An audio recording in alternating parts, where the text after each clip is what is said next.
Alam mo ba, na sa Iceland may gahiganting bato na hugis elepante? Elephant yan!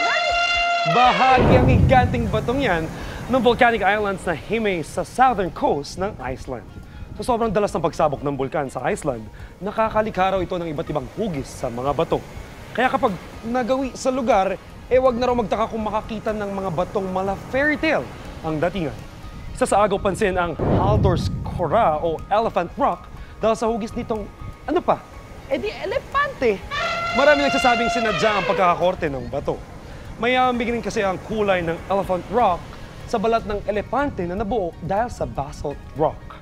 May iba na may iniahambing ang bato sa mythical character na si Cthulhu, isang sea monster na may mga galamay at ulo na parang hugita o pusit.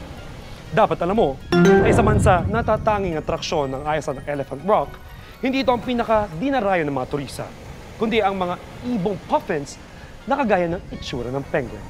Yan ang dapat alam mo.